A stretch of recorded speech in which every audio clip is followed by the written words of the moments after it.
Now we are taking up the topic matter and its composition, and before we do that we should know what actually the matter is. Matter is anything that occupies space and has mass is called as matter. If anything which we use occupies space, that means it has certain volume, and mass means it has the quantity of matter in it. So anything which you come across which has space, when you keep it, it occupies space and it has mass also, is called as matter. For example, this marker, if I keep it, it will occupy space and also it has certain mass also. So it is also a form of matter. Matter is now formed of three kind of particles. The particles can be atom, it can be molecule, it can be ion. So we'll be taking these terms in detail later, but for this moment I want you to know them in brief what actually these are. Atom is the smallest particle which does not exist independently. It does not exist independently. I am repeating it, keep in mind, atom does not exist independently.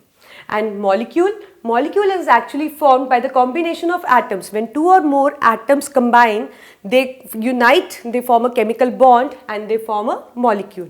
For example, CO2. See, in CO2 there is one carbon atom and there is two oxygen atoms. So that means three atoms are just combining, they are linking by chemical bond and they form a molecule.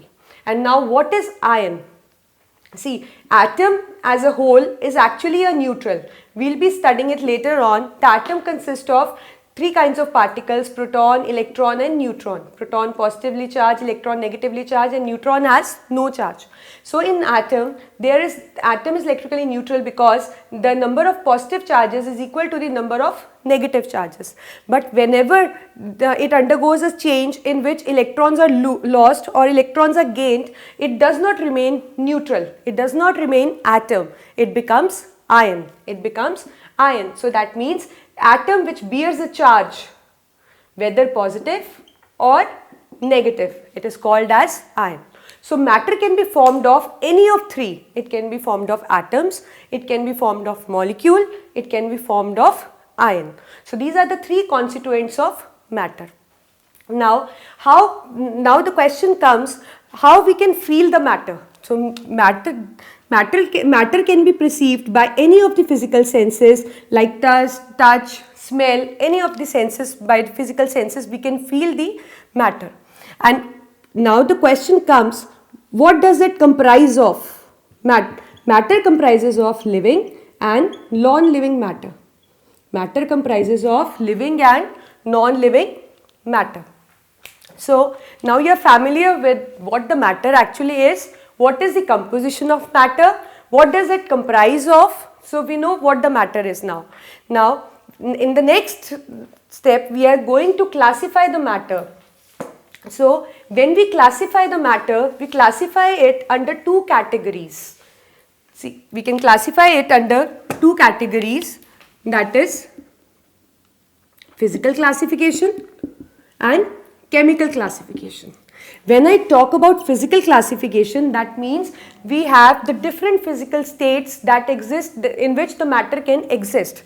So the three physical states which we have studied in previous classes also, that is solid, liquid and gas.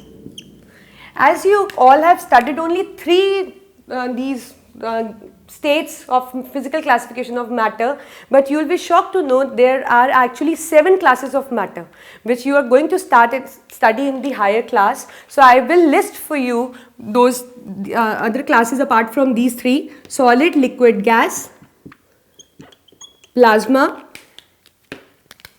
BEC, colloidal state, Fermi condensate. So actually there are 7 states of matter, but in the previous classes you are only familiar with the 3 states: solid, liquid, gas, and these states also you will be taking in the higher class. But for your knowledge I am telling you that the matter exists actually in the 7 states of matter. But in daily routine life we come across only 3 states, that is solid, liquid and gas. Now what is the difference between the solid, liquid and gas? Or do you have any example in your mind? Have you seen any solid substance? Can you tell me an example? Okay, I'll tell you an example I'll take an example for you. See, you must have seen ice. You must have seen the marker, or you must have seen a chair. So these all come under the category of solid. And when we talk about liquid, liquid means water, milk, these all comes under the category of liquid, and gases like nitrogen gas, oxygen gas, air, everything that comes under the category of gas. Now the question comes, what is the difference, what actually they have, that some certain substance only exist as solid, some exist only as liquid and some exist as gas. Like you cannot have O2 in solid form. Do you have O2 in solid form? No. You get O2 only in a gaseous form. Similarly, water occurs in 3 states. It occurs in ice also, it occurs in liquid state also, it occurs in vapor state also. So that means we have different substances which can either occur in 2 states, or they occur in fixed 1 state, or they can occur in 3 of the states. So we should know that what is the difference between these states, that why we call ice as solid, or water as liquid, or vapor as gas. Though it is formed of the same component H2O. You know, water is formed of the same component H2O. It contains 2 hydrogen atom and 1 oxygen atom, but still it exists in different states. If it exists as ice, you say it is a solid. Water is in solid form. If it exists in water, you say it is a liquid form of water. When it exists as vapor, you say it is a gaseous form. So I want you to know that what actually the difference between the solid, liquid and gases. So I will list it for you. So just look at the board carefully. See, in solid, for example, I take an example of ice, or I take an example of wooden block. So in both of them, we see they have definite shape, they have definite volume, they have definite mass. You cannot compress it. What do you mean by compress? Compress means you cannot make the particle come closer to each other. The particles, you cannot make the particles to move much closer to each other. So that means they are almost incompressible solids. We'll be doing it later, that why they can't be compressed and what is the factor that governs the compressibility. And more, they have definite shape, volume, definite mass. We cannot compress it, and also they have high densities. So these are the properties which we get to see in a solid substance. If any substance fulfill these 5 properties, that means it exists as solid. The existence of that substance is solid at room temperature. And when we take up liquid, then what are the factors which govern the substance to exist as liquid? They have definite volume. They again same as solid, they have definite mass, but they don't have definite shape. They take the shape of the container. For example, if you put the water in a tall tumbler, the shape of the water will be like that. If you place it in a wide vase or something like that, it will acquire the shape like that. So liquid takes the shape of the container in which you keep it. And when we talk about the compressibility, they have little compressibility. And the factor which is responsible, we'll be taking it later on. As I've told you, the compressibility factor is governed at the molecular level. We'll be doing it in the next topic. So for this moment, you should know that it is little compressible and it is almost incompressible. And they have less density as compared to solid. So any substance which fulfill these 5 properties exists as liquid at room temperature. And when we talk about gas, then gas does not have definite shape, it does not have definite volume, it does not have definite mass, but it is much compressible. Out of solid, liquid and gas, it is much compressible, but its density is least.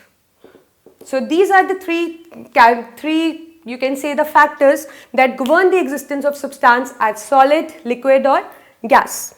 Now I want you to know not much about these terms, but at least you should know what exactly it is. Plasma. Plasma is the 4th state. How you can get it? When you superheat the gas. See, in gas the particles are almost far apart. When you superheat the gas, When the gas is superheated, the ions, electrons, everything, they move out and the charged particle starts moving. That is called the plasma. The plasma is the superheated gaseous state. And when we take BEC is supercooled solid. So the plasma comes after the gas and the BEC comes before the solid, because when you will supercool the solid, then the particles will unite to form a single substance. They will condense into a single atom. See, in solid, I have told you, particles are very close to each other. When we will supercool it, that means they will unite, they will lose their identity, and they will combine to condense to form a single substance, single atom, you can say. So it is BEC. So BEC is a state which is achieved by supercooling solid. And in gas, as I have told you, particles are far apart. So in plasma, when you heat it, then the particles, at the gaseous level, there are the gaseous particles which are far apart. But in plasma, the electron, protons, charged particle comes out of atom and they are randomly moving. So this is the plasma state, which is achieved by superheating the gaseous state. So these are the states of the matter classification on the basis of physical classification. So matter is classified on the basis of physical classification. Again, I am repeating it for you: solid, liquid, gas, the properties I have told you, and the other states, plasma, BEC, colloidal and Fermi condensate. So these are the physical classification. One more thing I want you to know: we often use word vapor and gas. We don't know actually what the difference is between the vapor and gas. Sometimes somebody is using for O2, it is a gas. Sometimes you are using O2, vapor is there. But there is a difference between the vapor and the gas. Now what is that difference? Now see, substance is said to be gas which exists as gas at room temperature. For example, if I take O2 sample here, where we are teaching, if we take the O2 sample here means it is at room temperature, no external condition is here. We are not heating anything, we are not applying pressure or anything. It is the normal room temperature conditions and normal pressure conditions. So when we are taking that gaseous sample at this condition, so thus O2 will exist as gas only. So when any substance exists as gas at room temperature, it is said to be gas. But when we take into account vapor, so what actually the vapor is? Suppose if I take a glass of water or a sample of water at this same condition, room temperature and room pressure. So what will happen? You will get to see water in a liquid state. If it will not exist in a gaseous state, it will exist in a liquid state. So that means its actual state is, the vapor is a gaseous state, but at room temperature it exists as liquid. So we call, what is the difference between gas and vapor? Gas exists as gas at room temperature and vapor exists as liquid at room temperature. But when you heat that liquid above room temperature, it exists as in a gaseous form, that gaseous form is called as vapor. So there is a huge difference between vapor and gas. Both terms sound to be same, but actually they are different. So I'll repeat again for you: gas exists as gas at room temperature and vapor exists as liquid at room temperature. But when you increase that temperature, it becomes convert into gaseous state, and that gaseous state is called as vapor. Suppose we are taking an example of ammonia. So ammonia exists as gas at room temperature. If I'll take a sample of ammonia at room temperature, it will exist as gas. But when I will heat it, we'll get to see ammonia vapor.